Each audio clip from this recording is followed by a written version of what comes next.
Hey, what's going on, guys? It's AA Batters here, back again for another video, and today, guys, we're going to be looking at r/ProRevenge, and so I'm kind of new at the subreddit, but I'm pretty excited to look at it, so without further ado, sit back, relax, and enjoy. Alright, so this first story is titled, Guy Speeds Out of His Driveway Every Day Without Looking. Think I might have messed him up mentally forever. Small piece of background info. As a kid, I was always playing rough, and at some point even thought about becoming a stuntman. Actually, that still sounds like an awesome career. So, me and my friends did a whole fake fighting thing, and I learned how to easily take hits and pretty nasty falls without getting hurt badly. I was one of those kids that always had cuts and bruises, and no idea how I got them, nor did I care. I also always had the superpower to cause myself a bloody nose just by picking up on a very specific spot. This may not sound like a superpower, but if you actually didn't study for a test, it was God's gift just to be able to walk out of the classroom with a bloody nose, knowing you could retake it another time. This story happened a couple of years ago, and it may be the worst thing I ever did. I was 17 years old, and being Dutch, I rode my bike everywhere. I lived pretty close to my grandparents, and would bike down past their house on a daily basis. Their house was at the corner of a Y-shaped intersection, and there was this guy who lived at the same intersection who was the worst driver I had ever met. He would just not look when driving out of his garage and just speed onto the road. He had nearly hit me twice already, and every time he cursed at me just to get out of his way.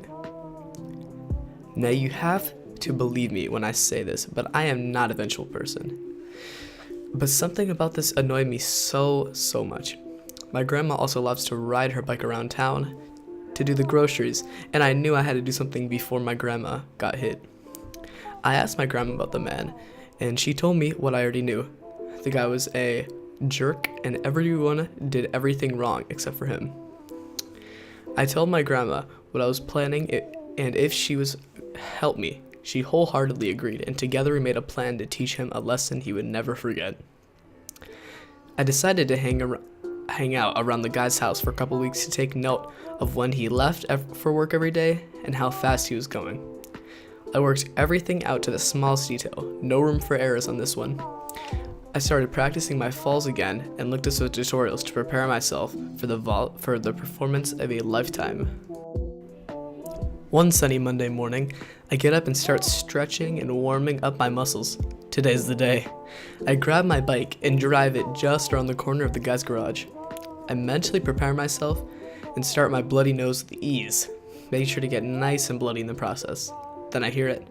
The garage door opens. I now have 3.7 seconds before he would be racing out of his garage. Like I said, every detail, no room for error. I started driving my bike as fast as I could and get ready for the impact, and let me tell you, it went beautifully. I was no longer sitting on my seat and had my left hand already off my handlebar to help me with the impact of the car. I rolled over the hood and windshield of his car and landed in a nice rolling motion as I thought myself all those years ago. I ended up hitting the ground on the passenger side of the car. All in all, the whole accident took less than a second, but I still remember it as if it happened in slow motion. The guy was freaking out as he thought he had just killed the guy. And if you were looking at the amount of blood on his car, it wasn't that much, but on a white car, every drop stands out.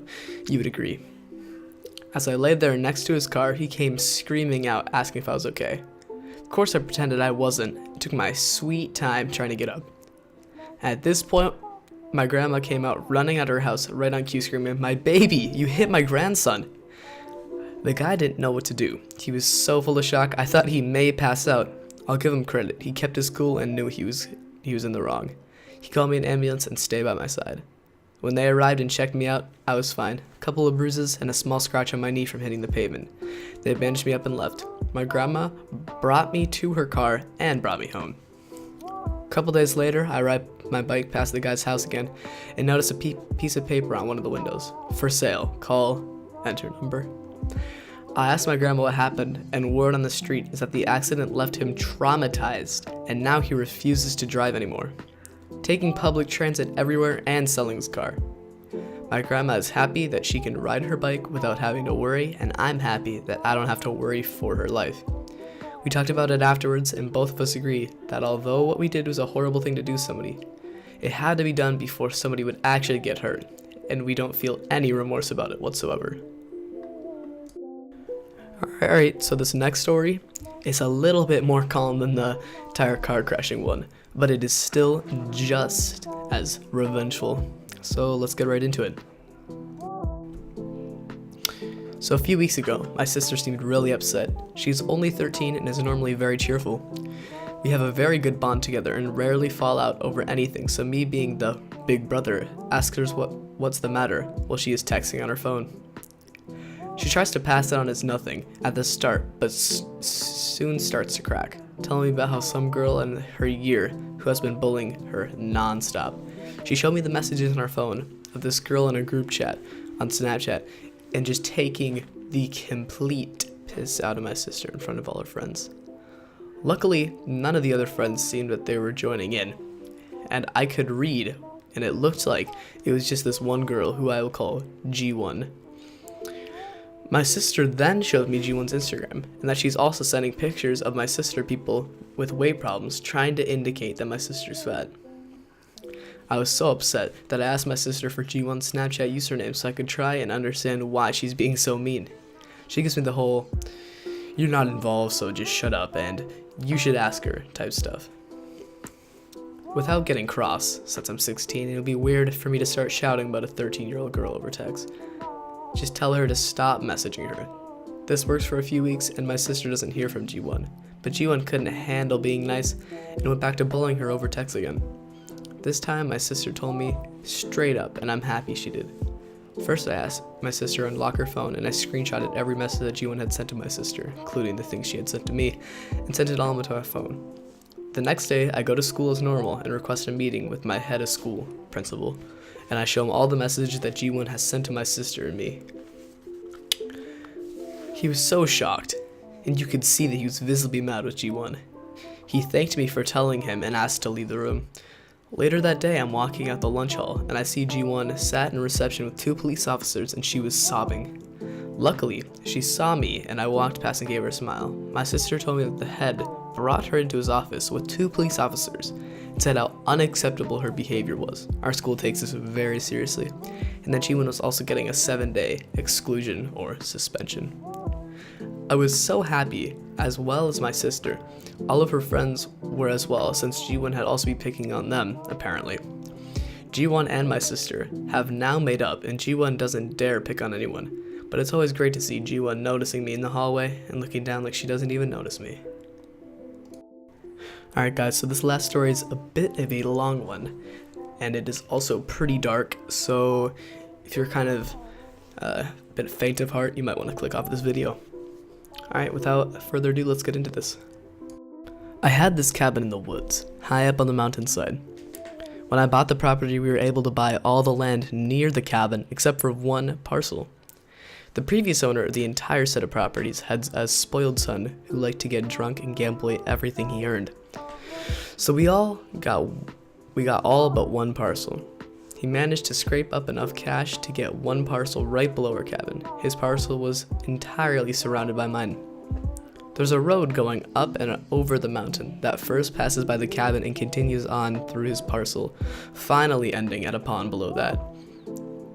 When he decided to build on the parcel, I granted him an easement for power, water, and road access, which I had my lawyer write up because I was busy in the city. I was trying to be a good neighbor. I only went up on the weekends, so I didn't have too many problems. We managed just fine for a few years. I didn't like him much, but we kept to ourselves. Though he had a weird habit of sneering at me when he drove by me in his girlfriend's car. The police came out a few times because he was fighting with his girlfriend, but he left me alone until one day during a particularly hot August. His girlfriends left him, but he won at the tracks. He bought a new truck. He liked his new truck. He drove his new truck and passed my cabin all weekend long back and forth nonstop. I was trying to get the last part of a rather difficult book finished and didn't need a Mario Andretti wannabe tearing up my peace of mind. But it was a private road, so any traffic problems had to be settled without the help of law enforcement. I had a sweet Cocker Spaniel named Mindy, who stayed inside most of the time and only went outside to do her business. She was terrified of the big Dodge as he went up and down the mountain, throwing gravel and any mud around everywhere. When I went outside to tell him stop, he flipped me off, gave me a few choice words, and threatened to run me over if I didn't get out of his way. I just shook my head and went inside, resolving to settle his problem with a lawyer instead of fighting him. I didn't want to accidentally kill him. He wasn't a very big guy and all mouth anyways. I figured it was the liquor talking. So I walked Mindy and kept her inside that weekend. I had to wear headphones to tune out his act while living in a cabin in the woods. He was PO'd because I bought his father's land, despite the fact that his father left him enough money to buy it several times over. He told my solicitor all of this when he wrote up the easement. My lawyer informed me of this when I contacted him about the dangerous Dodge dirtbag. He continued driving up and down the mountain like a maniac for the next 4 weekends. He did not even stop in the dead of night. He just went on and on and on. And I locked my doors hoping he wasn't so deranged that he would set my cabin on fire. Fortunately, the second weekend my lawyer told me to get a video and pictures if possible, but not to confront him lest he cook up a song and dance for his own lawyer. So I set up a camera and a game by the corner of my house about 5 yards from the road. I have groceries delivered once a month to the cabin by the local supermarkets in town. The delivery person has instructions to leave the bag on the back porch. I didn't hear her knocking the 5th weekend, and so she let herself in and put the bags on the kitchen counter. While she was leaving, Mindy slipped outside to do her business but couldn't get back in. I didn't hear her barking, but I did hear her yelps when the drunk bastard ran her over. I ran outside and he was standing over cursing Mindy. He had run her over and was taking his twisted frustration out on her while she was dying. So I shoved him away and scooped her up. Then I raced into town to see the vet. By the time I got to the town, she was cold, and I knew it was too late. So I limped back home, broken-hearted and angry. I took Monday off and buried her beneath an old bay tree. On Tuesday, I took the footage and the camera stills into the city and gave them to my lawyer. The pictures were on film, so it took a couple days to get them developed, but the VCR tape told the whole story. He'd seen her beside the cabin and had veered off the road to run her down. The evil grin on his red face looked so demonic. I asked my lawyer if I could sue him. He said I could and we would have plenty of evidence to cause him serious harm. But in the meantime, he'd still be living there and things would only escalate. At the time, dogs were considered property and didn't have anything in the way of rights. Still don't, which is a pity. But I wanted to fight, and my lawyer knew that if he didn't throw me a bone, I'd go back up to the mountain and beat the dirtbag to death with his own wretched off-arm. My lawyer calmed me down and took out the lease agreement. It was in a standard maintenance clause, but there was also a stipulation in the easement that prohibited acts that might disturb the peace and harmony of the owner. It added a quit clause that automatically rescinded his easement should he persist in such acts for a month or more. My lawyer had sent him a letter to the effect the second week and did not get a reply. The mail was registered and he had to sign in for it at the town post office. I had my lawyer serve him with a quit notice. In that state, a notice to quit an easement doesn't have the same level of difficulty as a notice to quit tenancy, which can drag out for 6 months or more.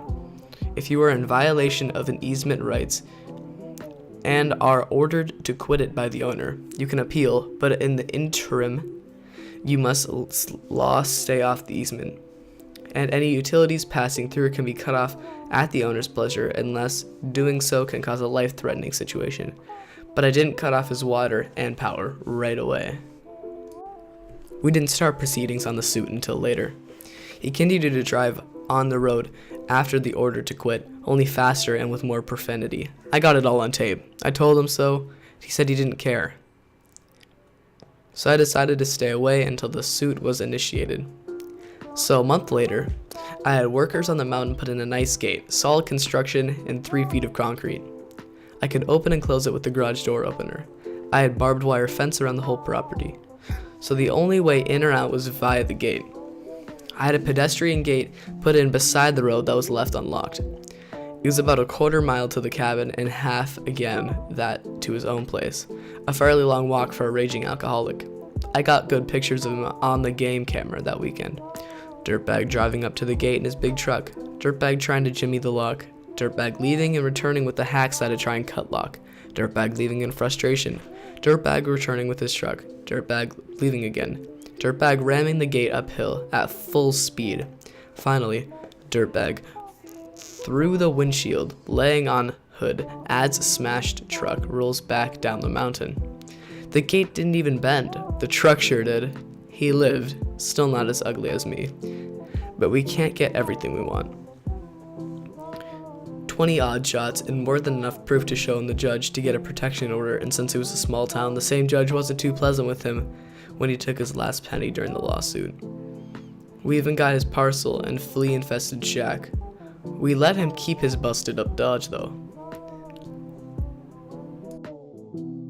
Thanks for watching, guys. I know that last story is a bit sad, but in my opinion that guy got exactly what he deserved, maybe even a little bit less. Make sure to tune in next time, guys, and I will see you all very, very soon.